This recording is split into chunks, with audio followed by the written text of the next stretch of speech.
They're killing it. Again! Seriously? No joke. What the hell is wrong with you, Disney? You already took away Muppetvision here, and now you're doing it in Florida too? The last place anyone can see it? How dare you? How freaking dare you? That is so disrespectful to Jim Henson, his life, his legacy, and the efforts he put in to the Muppets. Just... You know what? Why not I showcase it myself? Yeah, no more tearing down over new BS you put in to replace it. Let's tear down this travesty with some positivity, damn it. Let's talk about Muppetvision already.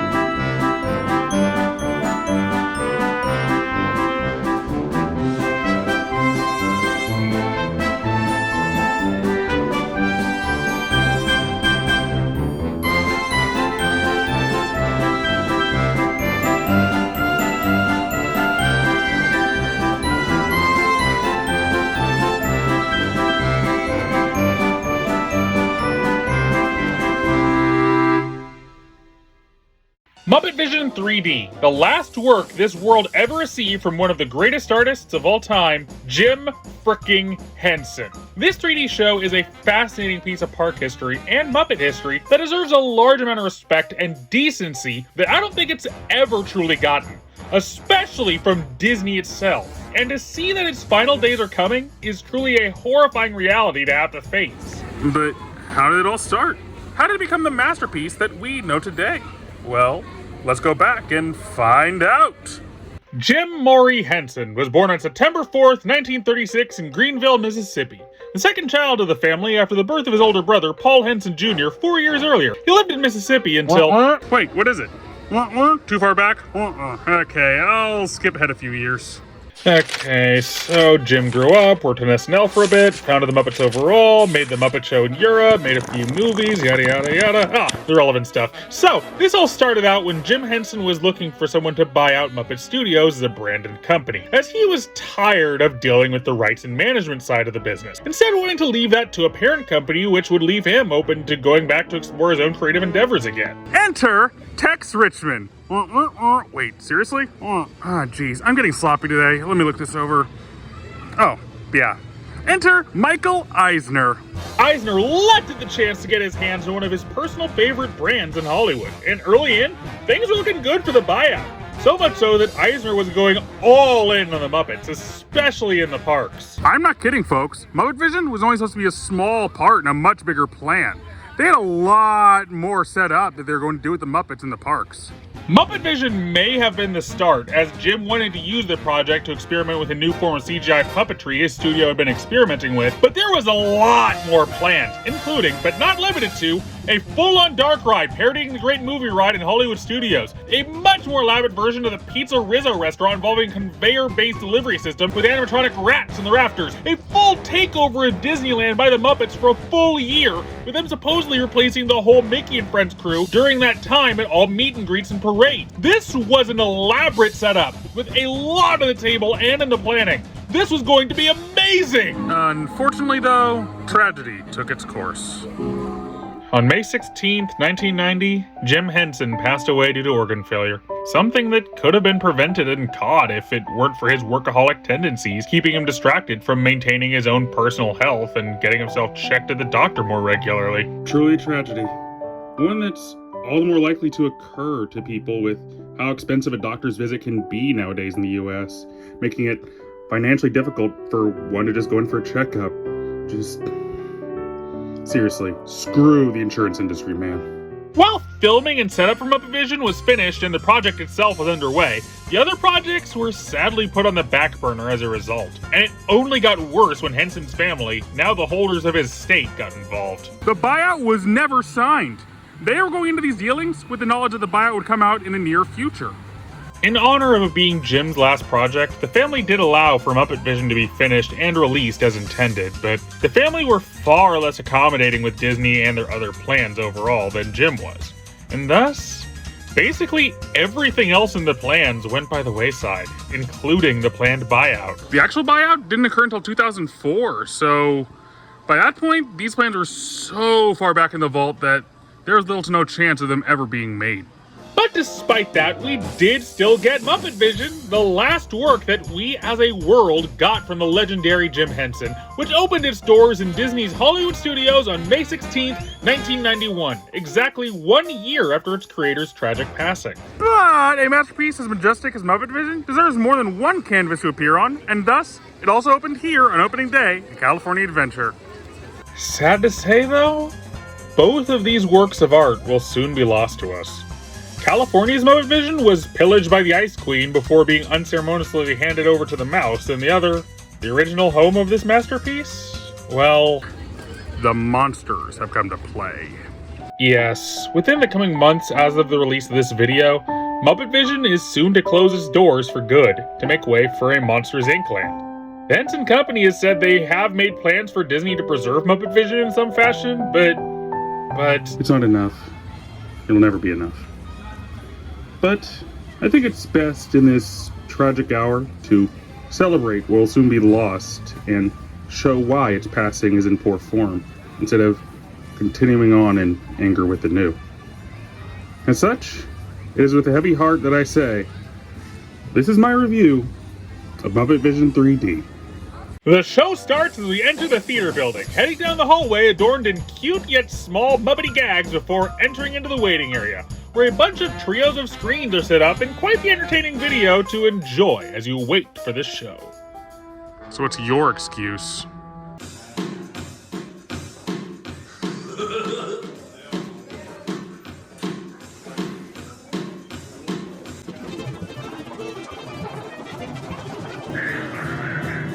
Damn, that's what I call watercolors. Oh look, the seal thinks they're a comedian. If only anyone else agreed with them. What are you guys doing here? Don't you know? We're attached to the project. You talk about Muppets, we have to show up, unfortunately. I've got a whole new act in a 3D movie. Just wait here, I'll get them. Okay, get ready, girls. Scooter, I'd like to present the 3Ds. Hi, I'm Dorothy. I'm Dinah. I'm Max. Your daddy was sick, so the union sent me. Yeah, this bit hasn't aged well. No, go past this part.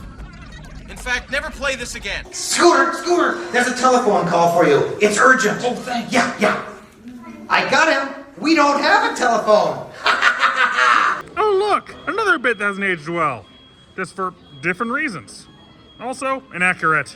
I get it, Kermit. Hello, the Muppet Show backstage. Ladies and gentlemen, we have an unexpected surprise. I have the great honor of introducing the one, the only, Mr. Mickey Mouse. Hello, hi there. Welcome to my park. How you doing? Hello. Whoa! What? You are not Mickey Mouse, you're a rat. Rat schmat. Besides, they're tourists. What do they know? In the age of the internet, surprisingly little. First, when entering the theater, please move as far to the end of the row as possible. Stopping in the middle is distinctly unpatriotic. Show of hands! Has anyone actually followed this rule for a theme park theater attraction? Or do they just sit in the middle for the sake of the best view? I thought so. Second, do not attempt to walk. While wearing your 3D glasses, you may trip, and frankly, you will... What are you doing? I'm just showing how you can trip if you walk with your glasses on. Will you stop this foolishness? What foolishness would you like to see? What? You want me to add on to that bit? That wordplay is brilliant. What more can you expect of me? And with that intro complete, we head into the theater itself to view the show. The theater itself is a wonderful recreation of the classic Muppet Show theater in all its splendor, and it really is amazing to see. And thus, it's time to start the music. It's time to light the lights. It's time to meet them up. Oh, crud. Copyright cops. Start the show! Quick!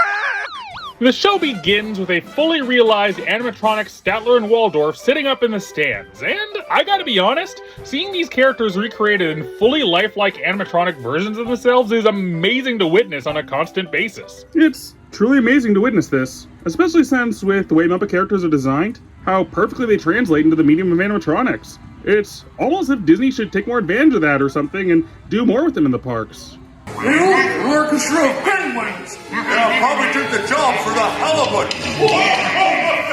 You know, as someone whose best friend is a penguin, I gotta say, I take offense at that. But I should probably get his opinion on it, just in case. As a content-making penguin myself, I have only but to say this. Shut up, viewers.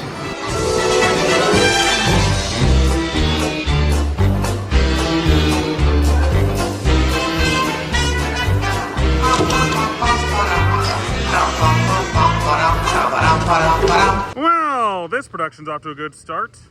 Oh, by the way, forgive the occasionally fuzzy 3D visuals here. At this time, there is no form of 2D rip of the show publicly available, so all footage of this show is in the 3D format. But it is still pretty decently readable regardless. Now, working the projector is an old friend of ours, the Swedish chef. Chef, everything okay? Either hoppin' their machine is going their flumy. Okay, that's another thing that really impresses me about this show. It's physicality. Between Statler and Waldorf in the stands, the Penguin Orchestra, Swedish Chef in the back running the projector, and even more down the line, this show is a lot more than just the film shown on screen. This makes Muppetvision so much better as an experience, but also means that true preservation of it as an art piece will be a lot more difficult to truly perform. But that's all the more reason it's important to preserve it as the last piece of Henson's legacy. A true place the Muppets can call home that we, their audience, can be a part of and see them in action. It's a shame that we'll be lost soon. And we've also got a big musical finale from Sam Eagle. Sam, what's it about? It's called A Salute to All Nations, but mostly America. Great. Cause always gotta be America first. Oh, damn, please. I hope to God we never hear Sam's political leanings, because that would not be good for anyone. Well, my new 3DX gonna shower you all with humor. Waka waka! He's trying to drown us! What kind of act is that? Nah, that's the guys in the theater now. Kermit transitions us into Dr. Honeydew's lab, where the good doctor and Beaker are working on their latest project for Muppetvision. Beaker, would you turn on the machine?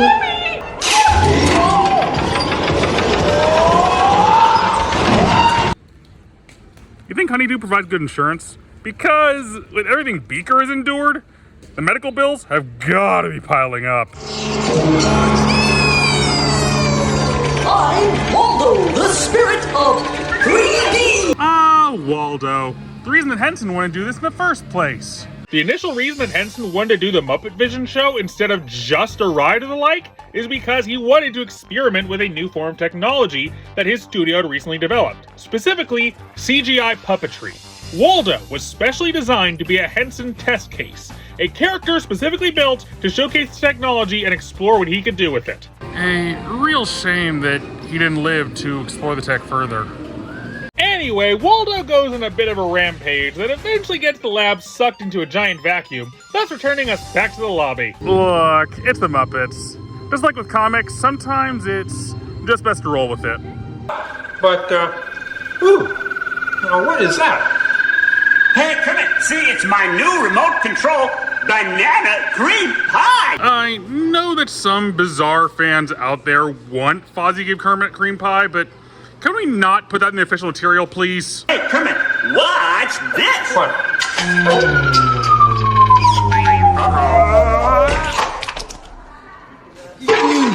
Ozzy, that's terrible.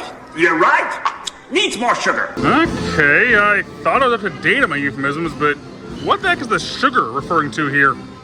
Oh my word! What the hell? You people are sick! Afterwards, we transition into Miss Piggy's musical number for the show. Yeah, too bad you're gonna spoil it, Dusty. Guys, I know you're snarky and such, but you have gotta have some self-preservation, right? Do you want Miss Piggy to kick your ass? Hasn't stopped us before. Yeah, that spotlight hog has it coming. Oh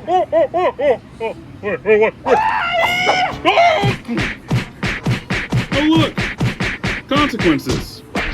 Miss Piggy continues her show number, only for Bean to constantly perform very poor prop work. Dude, get off the camera! but slowly pisses her off to the point where she refused to work with Bean. Guess I won't be needing this. What's that? It was for the big water skiing finale. Humba! Not in front of the kids. In response, Sam Eagle kicks Bean off the project, Bean having an extreme reaction to say the least. Okay. Hey, Bean, what's up? I'm going away. Forever. Oh, great. Could you get me a sandwich? Gonzo! Hey. Seriously, dude? You gotta be specific when asking about a sandwich, man. I mean, next thing you know, you'll be getting cheese whiz and sauerkraut or something. Luckily, Gonzo quickly realizes his other mistake in that moment and gets the help of Kermit and the other theater staff to search around for Bean, eventually resulting in... Hey, what's all the commotion about? Woody ran away! Sweetums! Frick, yeah! I don't know what it is, but Sweetums has always been my favorite of the Muppet cast. I don't know, the guy's innocently sweet demeanor mixed with how he's always an innocent butt of the joke being left behind. Sweetums has always been a massively endearing character to me. So to see it represented physically in this show with his appearance in the theater portrayed by a full-on suit actor was always magical to me growing up. But yeah, Sweetums, hell yeah, this guy is awesome. I'd never leave him behind. And thus, after Bean is located, we set up for Sam Eagle's sequence. Sam? Are you about ready? Yes, it's a glorious 3-hour finale. You got a minute and a half. That sounds like Hollywood, all right. Cutting content for the sake of time, even if it was part of the original creator's vision. A shame, really. This sequence can be surprisingly breathtaking, with the constant movement and just how many puppets are working within the confines of the area to sell this moment, and the chaos that results as Waldo enters the scene. Every piece of this climax can be quite the wonder to experience in its own right. Also, damn, Sam is a master of cuts, given how much material he's able to cut out so quickly. What's this? Okay, at this point, I gotta ask, what is it with this show and showing Miss Piggy in her underwear? Seriously, that is just weird. So, a madcap sequence of events occurs where Waldo accidentally sets the orchestra on fire, causing the penguins to pull out a large fireworks cannon they launch the projection booth, disrupting the film. That's the thing with penguins. They can get violent when they need to. Don't mess with a penguin. In response, Swedish Chef starts trying to shoot at Waldo, or for Waldo to dodge the shots, eventually resulting in... Cannon? Hey, everybody! He's got a cannon! Damn, don't mess with chefs either. Them some dangerous people. I killed the man with this thumb. I'd like to apologize for our slight technical difficulties, but I do wish to assure you that no one was hurt, and this theater suffered only minor damage. Yeah, minors really can wreck a theater. Parents should pay more attention. And after one last Waldo gag before he gets sucked into oblivion, never to be seen again, this wonderful little show comes to its humorous conclusion. This show is truly wonderful. Yeah, it may not have that deep a message or be that bold or artistic statement, but this is a zany, almost cartoonish show of the tomfoolery and insanity the Muppets can bring. This is truly them in classic form at their best, and that is freaking admirable. Not all great works of art have to say something profound, but they still can get the ideal across by being the best of their craft, and this show is freaking delivering. I am so sad that it will be soon ending its run. And I see it as a massively disrespectful act to its creator to do so, seeing as the show is Jim Henson's last legacy. But regardless, if you have any hope of seeing this masterpiece before its closing in June of 2025, I'd say it's time to get things started with this Muppet show, alright. Anyway, thank you all so much for watching. Don't forget to like, comment, and subscribe. And I'll see you next time for more mockery and tomfoolery.